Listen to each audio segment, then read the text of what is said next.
সর্বমঙ্গল বোধ বিধায় বিচিকো মেন ওম চামুণ্ডায় নমো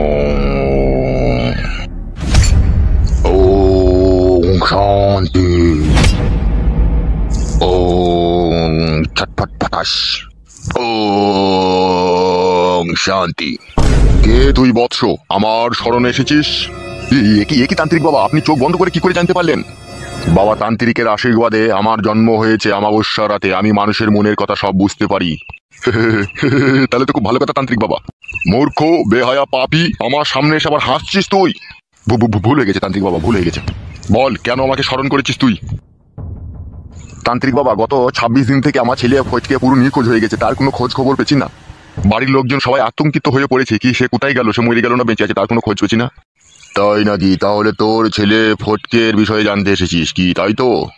হ্যাঁ তান্ত্রিক বাবা, আমার ছেলে ফটকের বিষয়ে জানতে এসেছি। সে এখনো বেঁচে আছে তো না মরে গিয়েছে, সে কোথায় আছে কেমন আছে সেটাই জানতে এসেছি। আমার দিকে তাকা। হ্যাঁ বলেন তান্ত্রিক বাবা। আমার শিষ্য, এই মরার মাথার উপরে হাত রেখে তোর ছেলেকে মনে মনে স্মরণ কর। তোর ছেলে কোথায় আছে কেমন আছে তুই দেখতে পাবি নিজের চোখে।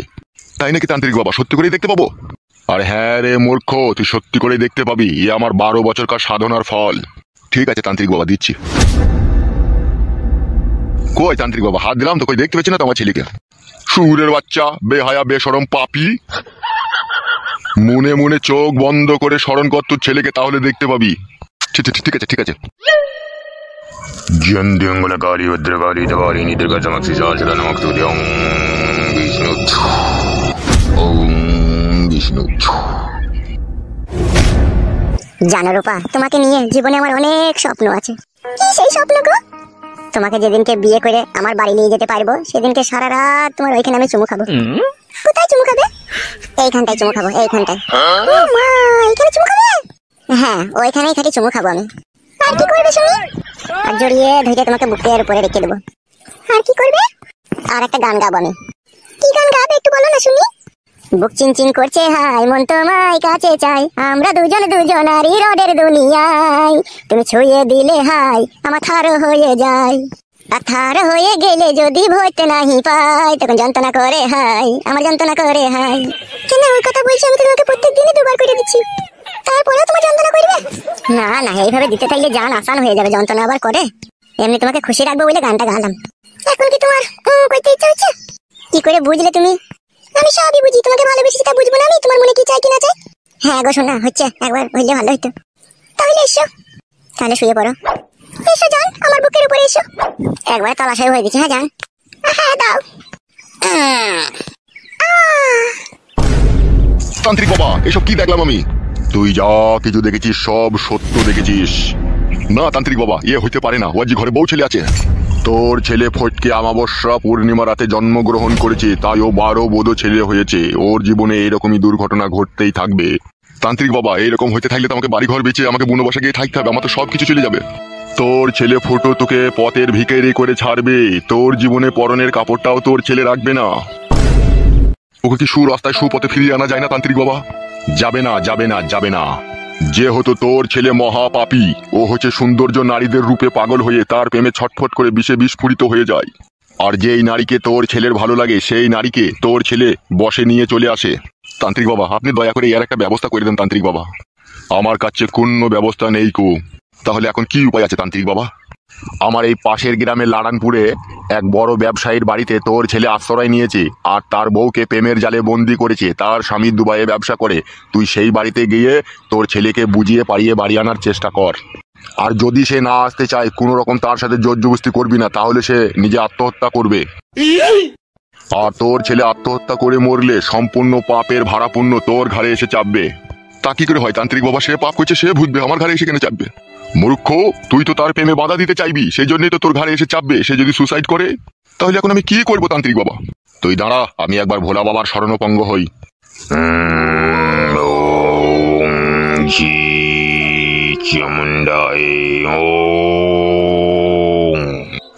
ভোলা বাবার শরণাপন্ন হয়ে যেটা বুঝলাম, তুই তোর ছেলের কাছে যাবি, তোর ছেলেকে বুঝিয়ে পারে বলবি যে তোর বউ ছেলে আছে, তুই এসব করিস না, তুই বাড়ি চো। তারপরে যদি না শুনে, তুই কোনো রকম জোর জবরদস্তি করবি না।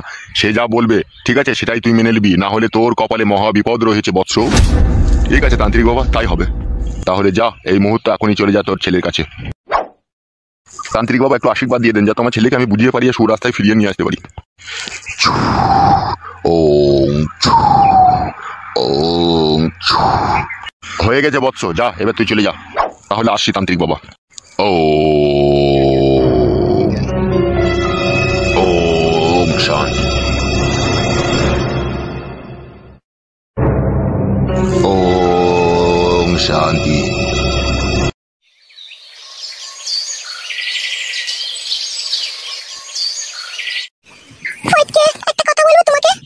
একটা কি বলছো রূপা? তুমি 100টা বলো। তুমি আমার রক্ত মাংসের সাথে মিশে গিয়েছো। তুমি যা বলবে আমি তাই শুনবো। শোনা, বলো কি বলবে। আমার 6 বছর হলো বিয়ে হয়েছে, আমার স্বামীর প্রতি এতটা টান নেই গো, আগে যতটা ছিল। তুমি আমাকে যেদিন থেকে ভালোবেসেছো, আমি তোমাকে যেদিন থেকে ভালোবেসেছি, সেদিন থেকে আমার স্বামীর প্রতি সবকিছু মুছে গিয়েছে। এখন যেন মনে হচ্ছে তুমি আমার স্বামী, তুমি আমার প্রাণের স্বামী, তুমি আমার বিয়ে করা স্বামী, তুমি আমার বাসর ঘরের স্বামী। কি কথা শোনালে গো আমার রূপা জান। হ্যাঁ গো ফটকে, এই শুধুই আমার মনের কথা। তোমাকে ছাড়া আমি আর এক মুহূর্ত বাঁচতে পারবো না। তাই বলছি, আমার স্বামী বিদেশ থেকে বাড়ি ফেরার আগেই তুমি আমাকে বিয়ে করে তোমার বাড়ি নিয়ে চলে যাবে। আমি তোমাকে ছাড়া এক মুহূর্ত থাকতে পারবো না। তুমি তো আমার স্ট্যাম্প মারাবো। তোমার 3 কোনা বাকুড়িতে আমি স্ট্যাম্প মেরে দিয়েছি। তোমার ওখানে আমি চাষ করলাম। তোমার স্বামীর আর কোনো অধিকার নাই তোমার ওইখানে। তোমার ওই 3 কোনা বাকুড়ির জঙ্গল সাফ করে ওখানে কত চুমু খেলাম আমি, তোমাকে কত আনন্দ দিলাম। আবার তোমার স্বামীর অধিকার কি করে থাকে তোমার ওখানে? ও তার অধিকারই নেই, ওকে তুমি মন থেকে পুরো মুছিয়ে দিয়েছি। তাহলে আর তুমি টেনশন করো না, চিন্তা করো না। 2-4 দিন অপেক্ষা করো, আমি ঠিক তোমাকে বিয়ে করে বাড়ি নিয়ে চলে যাবো। যত তাড়াতাড়ি সম্ভব তুমি তাড়াতাড়ি আমাকে বিয়ে করো। তুমি কোনো চিন্তা করো না রূপা, খুব তাড়াতাড়ি বিয়ে করে তোমাকে বাড়ি নিয়ে যাবো আমি। তাই পরশুদিনকে পাশের বাড়ির একটা কাকি জিজ্ঞেস করেছিল, ওই ছেলেটা কে রে, তোদের বাড়িতে এতদিন থেকে আছে, কি করছে ও? তাই নাকি? দেখি বললে তুমি? আমি তো বললাম আমার মাসির ছেলে। বাহ, গুড আইডিয়া, ভালো কথা বলেছো। তার কতদিন এই সমাজের মানুষকে মিথ্যা কথা বলবো, আর আমার মিথ্যা কথা বলতে ভালো লাগে না। তুমি আমাকে বিয়ে করে নিয়ে চলো। অফকোর্স, অবশ্যই নিয়ে যাবো জান। একটু ধৈর্য রাখো শোনা, আমার ধৈর্যের ফল অনেক মিষ্টি হয়। এ কি বাবা এখানে? কিরে, কি ব্যাপার? কিরে তোর তোর কি আসমান থেকে পড়ে তোর জন্ম হয়েছিল নাকি? তোর বাড়িতে যে মা আছে, বাবা আছে, তোর বউ আছে, আবার এই কিছুদিন আগে তোর ছেলে হয়েছে, তোর সে হুশ কি আছে? কার ছেলে হয়েছে? আরে ডগ কপালি চুদা, মুঝে ভাজা মাছটা উল্টে খেতে জানে না। তোর হয়েছে ছেলে, তোর বইয়ের ছেলে হয়েছে। না না, মিথ্যে করে। গুদুম করে মারবো আর ডগ কপালি চুদাকে। মিচি করে বলছে আমি ছেলে হয়ে যাবে তোর, সত্যি করে। বাড়ি চো, বাড়ির লোক সব না খাওয়া না দাওয়াই 10-12 দিন থেকে চিন্তায় পড়ে রয়েছে তোর লেগে। বাড়ি চো। কার বাড়ি? কিসের বাড়ি বাবা? আমার কোনো বাড়ি ঘর নাই। আমি ফুটপাতে ছেলে, ফুটপাতে মানুষ হয়েছে, ফুটপাতে থাকবো। আমি কোনোদিনও বাড়ি ঘর যাবো না। দেখ বাপ শোনা, আমার সংসার করতে গেলে একটু ঝগড়া অশান্তি হয়, তাই বলে বাড়ি ছেড়ে পালাই তা তো হয় না, বল। আমি জানি বাবা, সংসার করতে গেলে একটু ঝগড়া অশান্তি হয়, তা বলে এই লয় বইয়ের কাছে শুতে গিয়ে বুকে লাথ খেতে হয়, দেয়ালে মাথা ঠুকতে হয়। এ তো সম্পূর্ণ তোর নিজের ভুল বাবা। তুই তো বিয়েওয়ালা মেয়েকে বিয়ে করে তুই বলেছিলি আমি খুব সুখী হব। এখন তুই যদি দুঃখ পাস তো তুই দায়ী বাবা। হ্যাঁ, ভুল তো আমারই ছিল, কিন্তু এখন তো আর কিছু করার নেই। এখন ও মাগিকে আমি আর লুবো না। তা বললে কি করে হবে? এখন ছেলে হয়ে গেছে, যাবে তোর একটা বেটা হয়ে যাবে। শোনো বাবা, বেটা হোক আর বেটি হোক তাতে আমার কোনো যায় আসে না, ঠিক আছে? আমি আর বাড়ি ঘর যাবো না। আর বাড়ি ঘর গেলেও আমার একটা বিশাল সত্য আছে তোমার উপরে। কিসের সত্য তোর? এই মেয়েটিকে আমি ভালোবাসি, একে আমি কথা দিয়েছি, একে আমি বিয়ে করবো। কেন, এই মেয়েটার কি বিয়ে হয়নি? বিয়ে হয়েছে, তবুও ওকে আমি বিয়ে করবো। ওর স্বামী দুবাই থাকে, ও 9 মাসে 6 মাসে একবার বাড়ি আসে। ওর স্বামী সুখ পায় না, আর এইদিকে আমি বইয়ের সুখ পাই না। তাই আমাদের দুজনের মনের মিলন হয়েছে, আমি ওকে বিয়ে করবো। ও আমাকে বিয়ে করতে রাজি আছে। হবে একটা হিসাবের কথা বল। ওরও বিয়ে হয়েছে, তোরও বউ ছেলে আছে, আবার তোকে বিয়ে করবি? এগুলো সমাজের লোক কি বলবে? পিটিয়ে মেরে দেবে যাবে তোকে। সমাজের লোক পিছিয়ে মেরে দেবে?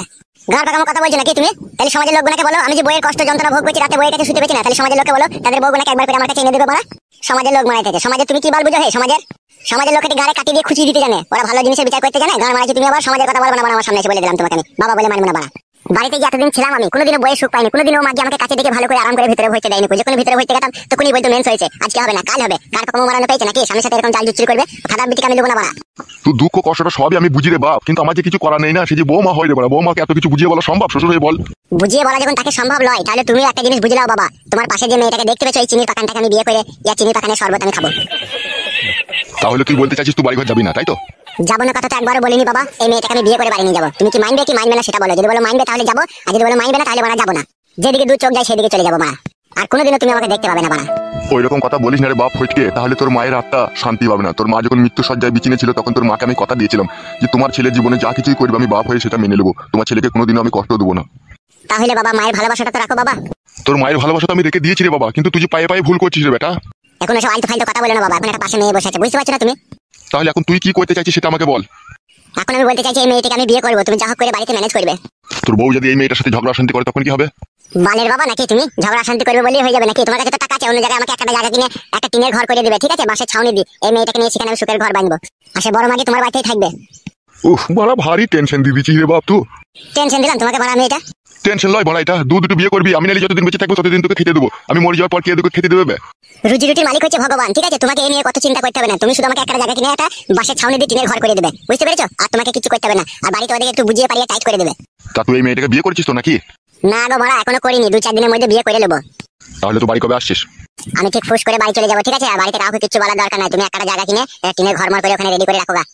মানুষ হইতে পারলি না তুই। বালের এই 4 দিনের দুনিয়ায় বাঁচতেছি, আবার মানুষ হয়ে আবার কি হবে? অমানুষ হয়েই থাকাই ভালো। তাহলে তুই কি বলতে চাইছিস, বাড়িতে কাউকে কিছু বলবো না এই ব্যাপারে? না, কাউকে কিছু বলার দরকার নাই। যদি জিজ্ঞেস করে বলবা খুঁজে পাইনি কো, ঠিক আছে? আর এইদিকে তলায় তলায় তুমি একটা জায়গা কিনে একটা ঘর করে রেখে দেবে। বেশ ঠিক আছে, তাই হবে। ঠিক আছে, যাও ভাই, চলে যাও। ফটকে, কোনো পরে আবার কোনো ঝগড়া অশান্তি হবে না তো ফটকে?